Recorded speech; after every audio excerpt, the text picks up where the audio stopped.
हरे कृष्णा। तिरुनि समयम विष्णुपाद भक्ति प्रसाद विष्णु महाज गुरुदेव के कमल चरण में सर्व दामोदर का कोटि कोटि प्रणाम। आप लोगों को बताने वाला हूँ हमारा देश का नाम भारत कैसे पड़ा।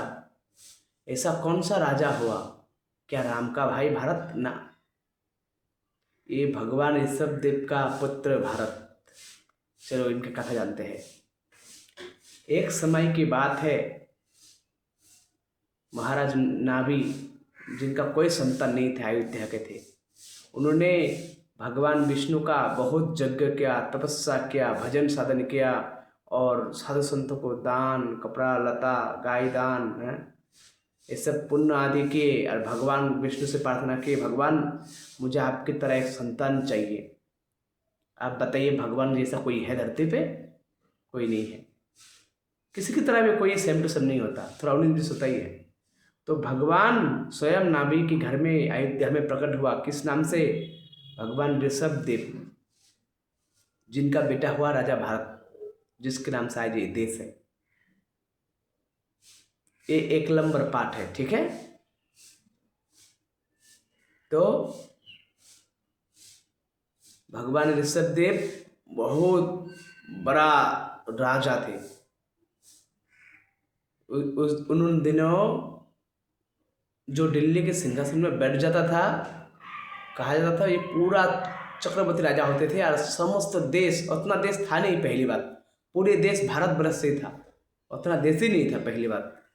सब छोटा छोटा राज्य हुआ करता था और टैक्स दिया करता था हमारा भारत के सिंहासन पे जो बैठते थे भगवान ऋषभ देव को।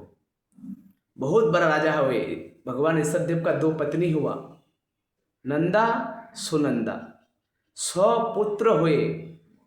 उसमें से जो ज्येष्ठ पुत्र था, सबसे बड़ा पुत्र, जिनका नाम हुआ राजा भारत, जिनके नाम से ये देश है। तो हमारा देश में बहुत सारा राजा आया गया, उनके नाम पे तो हमारा देश नहीं है। सिर्फ राजा भारत के नाम पे हमारा देश क्यों है? इसका कथा बहुत सुंदर है, क्योंकि उन्होंने हरि भजन किया था। चलिए जानते हैं। ये राजा भारत की कथा एक तरफ तो गंगा के तट पे सुखदेव गोस्वामी परीक्षित को सुना रहे हैं, और एक तरफ पार्वती मैया को शिव जी सुना रहा है, जब भगवत गीता का ज्ञान दे रहा था कृष्ण भगवान। राजा भारत इतना महान व्यक्ति है, जिनका कथा देवी देवता ऋषि मुनि चर्चा कर रहे हैं, भागवत में जिसका चर्चा है, जिनके नाम से ये देश है। राजा भारत एक उनके पिताजी के राज्य को उन्होंने क्या किया महाराज, उनके पिताजी से शिक्षा लिया कि पिताजी मुझे कैसे क्या करना चाहिए। और 99 पुत्रों ने बस खाया पिया मौज किया, जीवन बिताया, बस आए धरती में तो मौज कर लो, है ना। पर उन्होंने ऐसा नहीं किया, राजा भारत ने। उन्होंने शिक्षा ग्रहण किया कि कैसे देश चलाना चाहिए, कैसे बैलों का सम्मान करना चाहिए। मतलब जो होते हैं, आप बताओ, भगवान के शरण में कोई शिक्षा ग्रहण करेगा? ऋषभ देव तो भगवान थे, भारत का पिताजी था। तो उनसे उन्होंने सारे ज्ञान दिए, और उन्होंने राजा भारत ने बहुत ज्ञान अर्जन करके क्या काम किया महाराज, जैसे पिताजी से देखा था कि उनका पिताजी तो सन्यास जैसे चले गए वन में, जैन धर्म वहीं से चालू हुआ, और भी उनके साथ 10-20 हज़ार से सेना भी साधु बन गए, बाबा बन गए। तो राजा भारत पे आ गया जिम्मेदारी, और उनको ऋषभ देव भगवान को पता था एक यही है जो संभाल सकता है देश, पूरा देश को। चक्रवर्ती राजा बनना है, एक देश का नहीं, पूरा देशों का। तो राजा भारत को सिंहासन पे बैठने का आज्ञा देकर चला गया। राजा भारत बैठे, और कितना धर्मात्मा पुण्यात्मा राजा बने कि गाय दान, कपड़ा दान, भजन प्रसाद का भंडारा चलता रहता था। दिन रात यज्ञ होते थे, हवन यज्ञ होता रहता था। पूरी कोई चोरी डकाजी उसके राज्य में नहीं होने दे रहे थे। और जिसको जिस चीज़ की ज़रूरत है, कोई बीमार है, चल राजा भारत के घर से डॉक्टर जाके उसको इलाज करके आ रहा है। आज की तरह हॉस्पिटल में जाके लाखों का बिल नहीं भरना पड़ता था। किसी तरह से भी किसी को कोई कष्ट नहीं होने देता था राजा भरत। और बहुत सेवा संकीर्तन भी करते थे। देवी देवता का पूजा में भी जहाँ पूजा हो पूरा पे धन दौलत जो होते थे वो राजा भारत देता था, तुम लोग करो पूजा। पूरा बड़ा बड़ा मंदिर बना के दिए, सब कुछ पुण्य किया। ऐसा कोई पुण्य नहीं है। उन दिनों इस देश का नाम जैन देश था और जैन बरस था इस देश का नाम। और क्या रख दिया, इतना राजा भारत ने देश का सेवा किया, सब खुश हो गए महाराज। सब जगह के जितना छोटा छोटा मुख्यमंत्री जो होता है सब प्रसन्न हो गए इस जैन बरस में। और राजा भारत को इतना सेवा करते हुए देख प्रजा ने उस नाम को हटा दिया। जैन बरस था पहले देश का नाम, उस नाम को हटा के उसमें लिख दिया भारत बरस। ये जैन बरस से भारत बरस हो गया नाम हमारा देश का, तभी ये देश का नाम भारत बरस पड़ा। और महाराज भारत देश पढ़ने पर चारों तरफ भारत का डंका बज गए। और इतना पुण्य आत्मा राजा, वो भजन करते, कीर्तन करते, नाचते गाते, साधु संग करते, सबको दान दक्षिणा हर तरह का पुण्य करते थे। पर एक समय आने पर गुरुदेव आए उनके राज्य में। उनके गुरुदेव आ गए, गुरुदेव के चरण धोए, गुरुदेव से कोई उपदेश मांगा। बोला, हे राजा भरत, तुम्हारे राज्य में सब खुश है, आज तुम्हारा नाम से भी ये देश जाना जा रहा है। देख ये सब कुछ ठीक है, पर एक बात बताऊं, साधु संतों का बात ना सबके समझ में आता नहीं है, सबके सर के ऊपर चला जाता है। चाहे वो कोई पढ़ा लिखा व्यक्ति हो, चाहे कोई बलवान हो, चाहे कोई रूपवान हो, है ना, कोई धनवान हो। बोला, देख राजा भरत, सब ठीक है, कुछ गलत नहीं है, तो पूरा बहुत देश को राजा बहुत अच्छा राजा बना है, पूरा देश को अच्छे से चला रहा है, ये बहुत बड़ी बात है, इसमें कोई बुराई नहीं है।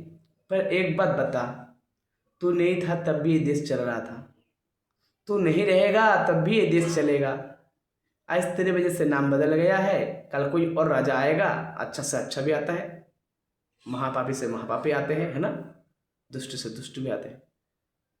तो ए राजा भरत, अगर तुमने जीवन में सब कुछ किया और कृष्ण को प्राप्त नहीं किया, कृष्ण का दर्शन नहीं पाया, तो ये जीवन बेकार है, सब कुछ करके भी बेकार है।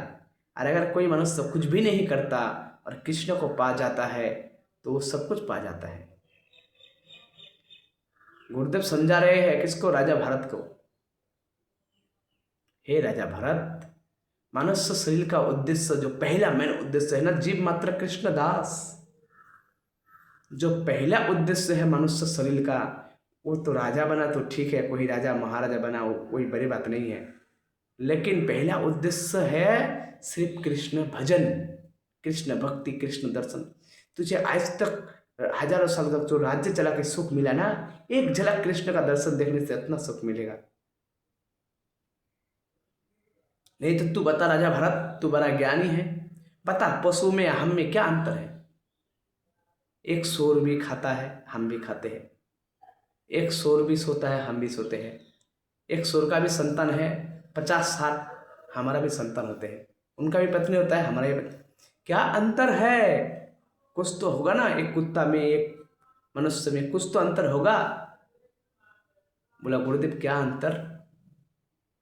बोला, यही अंतर है कि ये 84 लाख जोनी भटकना पड़ता है, ये भटकने का बाद एक बार मौका, एक चांस देते हैं मनुष्य शरीर का कि ये बंदा जो है ये किसी तरह से हरि भजन करके मोक्ष भी प्राप्त कर सकते हैं, जिससे और 28 नरक में भी नहीं जाना है, 84 लाख जोनी में कुत्ता बिल्ली बकरा मुर्गा बन के गला भी नहीं काटना है, सूर बन के नहीं जीना है।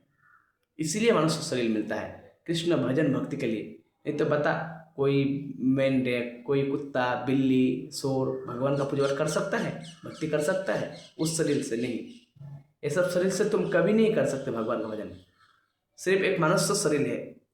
और तुझे पता है राजा भरत, ये हरि भक्ति में इतना शक्ति है, तुम्हें ऐसे एक लोक में पहुंचाएगा जिसका नाम है गोलोक। जिस लोक का सिर्फ एक झलक दर्शन करने के लिए ब्रह्मा जी ने, भागवत में वर्णन है, 10,000 साल तपस्या किए थे। सिर्फ एक झलक ब्रह्मादेव को गोलोक देखना था। और वहां तुम सिर्फ कुछ दिन भजन करके जा सकते हो। ये मनुष्य शरीर है इसलिए तुम भजन करके जा सकते हो, और दूसरा शरीर में बिल्कुल नहीं जा सकते। तो ये बुद्धिमानी नहीं है। तो ये काम कर, राजपाट चलता रहेगा, सब कुछ ठीक है, तू चला जा वन में, भगवान का भजन कर। ऐसा करके गुरु ने उपदेश दिया। गुरुदेव के उपदेश देने पर महाराज भरत ने, जवानी उम्र था, एक संतान थे, एक दो संतान थे, पत्नी थे, वो महाराज सबको इस तरह छोड़ दिए जैसे हम लोग केले खा के छिलका को फेंक देते हैं, है ना, खाना खा के पत्तल को फेंक देते हैं। ठीक उसी तरह उनको लगा, भाई ये गुरुदेव तो सही बोल रहे हैं, मैं तो सबका राजा हूँ, पर मेरा कौन है भाई, हैं? तो मेरे जैसे लाखों राजा आए, लाखों इस मिट्टी ने खा लिए, हैं? फिर तो मुझे गुरुदेव सही बोल रहा है, जीव मात्र कृष्णदास, मुझे पहले कृष्ण का भजन करना चाहिए, कृष्ण का दर्शन करना चाहिए। तो ऐसा करके उनका पिताजी भी निकल गया था ना, ऋषभ भगवान, तो उन्होंने भी तय कर लिया कि हमको अब वन जाना है। उन्होंने सारे दरबार बुलाए, नेता मंत्री सबको अपना अपना हिसाब समझा तमझा के, जो जिसका कार्य थे।